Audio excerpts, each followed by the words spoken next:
Hi friends, welcome back again to my channel replenish education and I hope you are doing good. So guys, आज की video में मैं आपको 2 notifications बताने वाली हूं जहां पर परमानेंट वैकेंसीज रिलीज हुई है फैकल्टी पोजीशन के लिए। तो एक जहां पर यूनिवर्सिटी रहेगी, यहां तीनों ग्रेड्स के लिए वैकेंसीज है, असिस्टेंट के लिए, एसोसिएट के लिए एंड प्रोफेसर के लिए। और जो सेकेंड नोटिफिकेशन रहेगी वहाँ पर सिर्फ असिस्टेंट प्रोफेसर की वैकेंसीज रिलीज हुई है। बट यहाँ पर फ़ायदा ये है कि परमानेंट वैकेंसीज है दोनों के लिए, किसी भी स्टेट से बिलोंग करते हैं अप्लाई कर पाएंगे। पर रिजर्वेशन का फ़ायदा फर्स्ट नोटिफिकेशन में जो है वो उसी पर्टिकुलर स्टेट के कैंडिडेट्स को मिलेगा और सेकंड नोटिफिकेशन में सभी लोगों को फ़ायदा मिलने वाला है। तो वीडियो आप लोग लास्ट तक रन करिएगा, क्योंकि इसी वीडियो में ही आपको एक नोटिफिकेशन के बाद सेकंड नोटिफिकेशन इन्फॉर्मेशन मिल जाएगी और दोनों के लिंक डिस्क्रिप्शन बॉक्स में है, ताकि आप नोटिफिकेशन डाउनलोड कर सकें और अप्लाई भी कर पाएँ। सो यहाँ पर हम स्टार्ट करते हैं कि फर्स्ट नोटिफिकेशन कहाँ से है, कैसे आपको अप्लाई करना है, एज क्राइटेरिया क्या है, सिलेक्शन क्राइटेरिया क्या है, सारी डिटेल्स इसी वीडियो में आपको क्लियर हो जाएगी। सो फर्स्ट नोटिफिकेशन मैं आपको शो कर रही हूँ। यहाँ पर फर्स्ट नोटिफिकेशन में सबसे फर्स्ट वैकेंसी है डिफरेंट स्कूल में, डिफरेंट स्कूल्स या डिपार्टमेंट्स बोल सकते हैं। फर्स्ट रहेगा department humanities and social science में, जहाँ वैकेंसीज हैं। फर्स्ट हिंदी में आप देख सकते हैं, हिंदी में वैकेंसी है प्रोफेसर एंड असिस्टेंट के लिए 1-1 पोजीशन और इंग्लिश में एसोसिएट एंड असिस्टेंट के लिए 1-1 पोजीशन।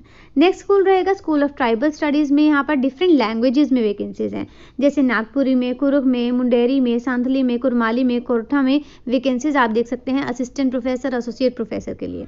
नेक्स्ट स्कूल रहेगा school of science and technology में, फिजिक्स में वैकेंसी है प्रोफेसर के लिए 1 और ज्योग्राफी के लिए यहाँ पर वैकेंसी है 2। School of journalism and mass communication में एसोसिएट के लिए रहेगा 1, असिस्टेंट के लिए रहेगी 2। School of computer and information science में असिस्टेंट प्रोफेसर के लिए 2 वैकेंसीज है, सोशल वर्क में रहेगी 2 vacancy, business and management studies में रहेगी 2 वैकेंसी। तो यहाँ पर ये जो वैकेंसीज रिलीज हुई है, ये है झारखंड स्टेट ओपन यूनिवर्सिटी से। गाइस वो भी मैं बता दूंगी आपको। यहाँ पर मैक्सिमम एज आप देखिएगा, एज क्राइटेरिया क्या रहेगा, प्रोफेसर के लिए 55, एसोसिएट के लिए 55 और असिस्टेंट के लिए as per below mention table. तो यहाँ पर टेबल के अकॉर्डिंग बताया है कि मैक्सिमम 50, 53 और 55। बाकी आपका यहाँ पर जो पीएच कैंडिडेट्स के लिए रहता है या जो रिलैक्सेशन रहता है वो भी आपको यहाँ पर फ़ायदा मिलने वाला है, बट सिर्फ झारखंड स्टेट के कैंडिडेट्स के लिए। तो यहाँ पर एज जो वैसे कंप्यूट होगी वो 1 अगस्त तक कंप्यूट की जाएगी, एज जो कैलकुलेट की जाएगी। और नेक्स्ट इन्होंने बताया है पे स्केल के रिगार्डिंग। तो यहाँ बताया कि पे स्केल यूजीसी नॉर्म्स के अकॉर्डिंग फॉलो किया गया है। यूजीसी नॉर्म्स आपको पता है 7 सीपीसी को फॉलो करती है। 7 सीपीसी में भी डिफरेंट लेवल्स हैं, जैसे कि असिस्टेंट के लिए लेवल 10th के अकॉर्डिंग, लेवल 12th के according, associate and level next level के अकॉर्डिंग यहाँ पर प्रोफेसर के लिए वैकेंसीज को फॉलो किया जाता है। तो उसी के अकॉर्डिंग आपको यहाँ पर मिलने वाली है सैलरी, जिसमें बेसिक पे प्लस अलाउंसेस आपको मिलते हैं। तो यहाँ पर इसको स्क्रॉल डाउन करें तो यहाँ पर आपको अदर डिटेल्स मिलेगी, जैसे कि सिलेक्शन प्रोसेस। तो सिलेक्शन प्रोसेस जो है वो यूजीसी नॉर्म्स के अकॉर्डिंग और गवर्नमेंट ऑफ झारखंड के अकॉर्डिंग ही फॉलो किया गया है। बट यहाँ पर कहीं पर भी एग्जामिनेशन के रिगार्डिंग मेंशन नहीं किया है और स्टार्टिंग में भी डायरेक्ट रिक्रूटमेंट मेंशन की हुई थी, कहीं पर भी एग्जामिनेशन के रिगार्डिंग मेंशन नहीं किया।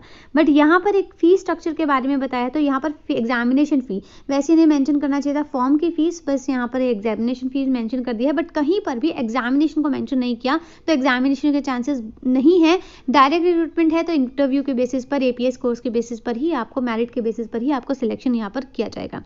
बाकी यहाँ पर फी के रिगार्डिंग बात करें तो 2000 रुपीज़ फी रहेगी अनरिजर्व BC1, BC2 ईडब्ल्यूएस के लिए, 800 रुपीज़ फी रहेगी एससी के लिए, एसटी के लिए। और ये यहाँ पर फी डिटेल्स आई होप क्लियर हो जाएगी। जो डॉक्यूमेंट्स रिक्वायरमेंट है यहाँ पर मेंशन की हुई है प्रोफेसर एंड एसोसिएट के लिए, वो आप चेक कर सकते हैं। पीएचडी के लिए रिगार्डिंग भी मेंशन किया हुआ है, स्पेसिफाई किया हुआ है। टीचिंग एक्सपीरियंस को भी स्पेसिफाई किया है, क्योंकि असिस्टेंट के लिए तो यहाँ पर अगर आप फ्रेशर है तो भी आप अप्लाई कर सकते हैं, पीएचडी है तब भी, नहीं है तब भी आप अप्लाई कर सकते हैं। और असिस्टेंट के लिए भी यहाँ पर देखो मेंशन किया है कि अगर आपकी है तब भी मेंशन कर अप्लाई कर सकते हैं, अगर नहीं है तब भी आप अप्लाई कर सकते हैं। सो आई होप ये इंपॉर्टेंट इन्फॉर्मेशन तो आपको क्लियर हो जाती है। और यहाँ तो फ्रेंड्स, इनकी लास्ट डेट रहेगी ऑनलाइन अप्लाई करने के लिए 17 नवंबर तक आप ऑनलाइन अप्लाई कर सकते हैं। लिंक्स इसके यहाँ पर आपको विजिबल हो जाएंगे इनके पोर्टल पर भी।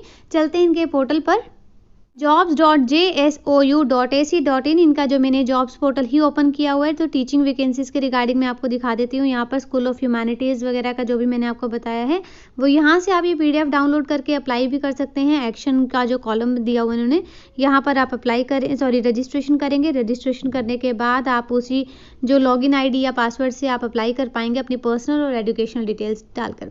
तो ये तो फर्स्ट इन्फॉर्मेशन थी। अब चलते हैं सेकेंड नोटिफिकेशन की तरफ।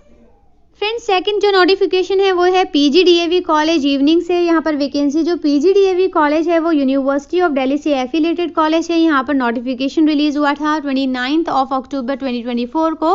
लास्ट डेट रहेगी इसमें अप्लाई करने के लिए 20 नवंबर 2024। इससे पहले बाय मिस्टेकन एक वीडियो अपलोड कर दी गई थी जो कि पुरानी वीडियो थी, पुरानी नोटिफिकेशन के ऊपर यहाँ पर वो वीडियो जो है वो अपलोड हो चुकी थी।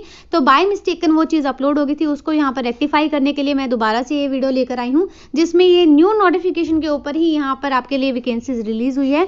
पर नंबर ऑफ वैकेंसीज यहाँ पर कम है, जैसे कॉमर्स में 1 वैकेंसी है, हिस्ट्री में 3 वैकेंसी है, मैथमेटिक्स में 1 वैकेंसी है। टोटल वैकेंसी यहाँ पर रहेगी 5। और यहाँ पर मैं आपको बता देती हूँ कि सैलरी स्केल जो है वो आपका बहुत अच्छा रहने वाला है। 57,700 का आपका बेसिक पे, इसके बाद आपको अलाउंसेस मिलते हैं, तो काफ़ी अच्छा सैलरी स्केल आपको मिल जाता है।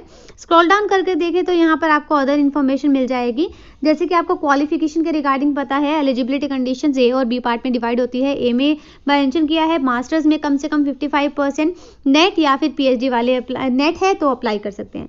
बी पार्ट में मेंशन किया है अगर नेट नहीं है या पीएचडी है तो भी आप अप्लाई कर सकते हैं। तो ए या बी में से आपका कोई भी क्राइटेरिया आप फॉलो कर सकते हैं।